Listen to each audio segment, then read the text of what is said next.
En 2010, les 4e du collège Louis Pergaud de Maurepas ont pris part à une résidence d'artistes. Désormais en 3e, ils ont rendez-vous au Prisme afin de découvrir ce que leur réserve cette nouvelle année scolaire. Au programme, de nombreux ateliers en parallèle de la résidence. Merci de faire un petit peu de silence. Donc je me présente, je suis Sabine Bossin et j'ai le plaisir de diriger le Prisme. Et toute l'équipe du Prisme est ravie de vous accueillir cet après-midi parce que tout le monde sait très bien que nous avons un très beau projet théâtre. Philippe Baronnet est un comédien, Pierre-Edine Larjam est un artiste, Pauline Salle est un auteur, donc une artiste. C'est notre travail auprès du Centre dramatique national de Sartrouville de permettre d'amener au collège Maurepas, de Louis Pergaud de Maurepas, les artistes auprès de vous. Travailler avec les adolescents, ça fait un bout de temps que je le fais, mais simplement c'est la première fois où je suis aussi longtemps dans un collège, parce que la particularité de ce projet, c'est d'être pendant un mois en résidence dans un collège, et quand je dis un mois, c'est tous les jours, de 10h du matin jusqu'à 18h.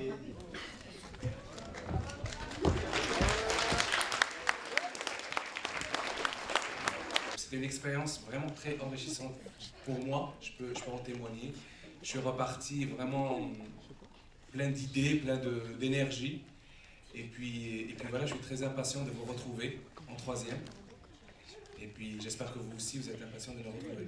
Je ne sais pas ce que c'est pour vous un comédien, un acteur. Est-ce qu'il y a les stars, il y a les super foireux. Être comédien, c'est une histoire de confiance en soi.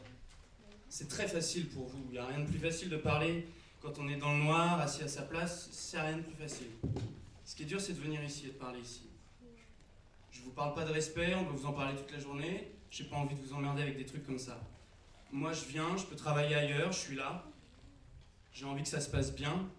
J'ai envie juste que je puisse vous faire confiance et que vous puissiez me faire confiance. C'est vrai que pour nous, notre création, on a pris le temps, quoi. Ça prenait... Là, il va falloir, je crois qu'on attaque le 1er janvier, enfin le 2 janvier, et il faudra être prêt le 26. Il va falloir qu'on s'enferme un peu plus et qu'on travaille plus en répétition close. Après, ouvrir les répétitions, puisque moi j'ai besoin de leur réaction, j'ai besoin aussi de le tester avec des élèves. On va bosser ensemble. Je sais pas si c'est... L'année dernière, on prenait du temps à tester les choses avec les élèves. En quelque sorte, là, on sait à peu près. Maintenant, on va travailler sur les possibilités qu'on a choisies. Donc on va approfondir.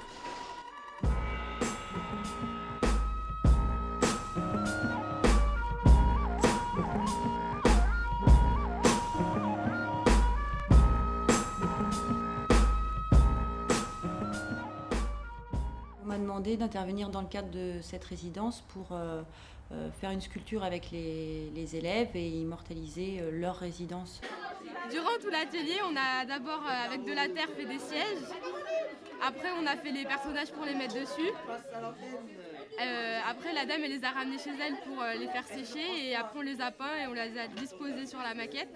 C'est pour tenir la tête que tu as rajouté. Ouais. On l'enlèvera après. Là, tu vas couper, tu vois ce qui se gêne. Tu enlèves ça. C'est ça ta largeur. On va faire large pour pas se tromper. Rapidement, chacun a eu son propre personnage à faire assis sur un fauteuil. Donc ça les a tout de suite mis en action et ça leur a permis de s'investir dans le projet. Alors, qu'est-ce que c'était? Si je peux demander. Ça, c'est pour faire les rideaux? Ouais.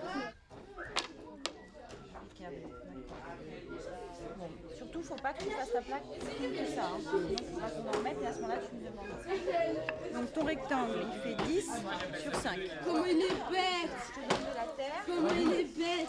Les actions artistiques se passent bien parce qu'il y a le phénomène de nouveauté. C'est une part d'inconnu et ils se lancent dans un nouveau projet. Donc, il n'y a jamais de gros problèmes. Ils sont plutôt investis et contents de faire un projet un peu différent de d'habitude. C'est pas répétitif parce que à chaque fois qu'on fait une nouvelle séance, on fait un nouveau truc.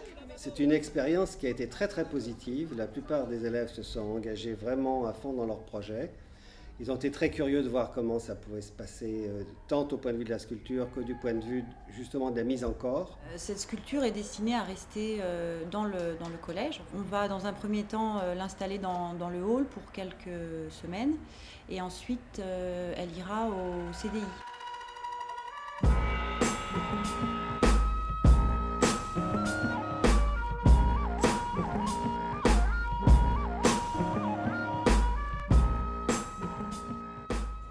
Donc je vais venir manipuler mon partenaire. On va dire, je peux lui donner 5, 6 ou 7 manipulations. 5. Je regarde ma sculpture. C'est bien. Voilà, les bras, la tête, les jambes, le dos, voilà. Et quand tu es complètement affaissé, tu restes dans ta position affaissée, complètement mou. Donc on a intégré progressivement ce premier état de corps pour venir ensuite à la sculpture, donc les manipulations qui nous amenaient dans un état de corps plutôt tenu, puisqu'on avait l'obligation musculaire de rester dans la position qu'on nous avait indiquée. Et tu tiens.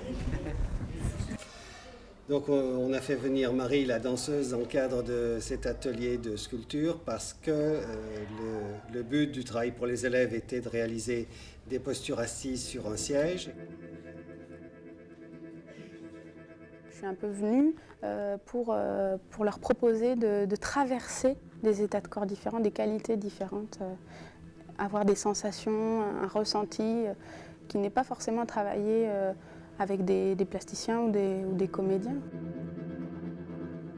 Il était intéressant de leur faire prendre conscience qu'un corps, c'est pas statique, c'est quelque chose qui est toujours en mouvement, qui est dynamique. Et pour qu'ils puissent intérioriser cette pratique du corps, c'est intéressant de jouer avec une chorégraphe, une danseuse, de manière à pouvoir aller un petit peu plus loin dans les postures.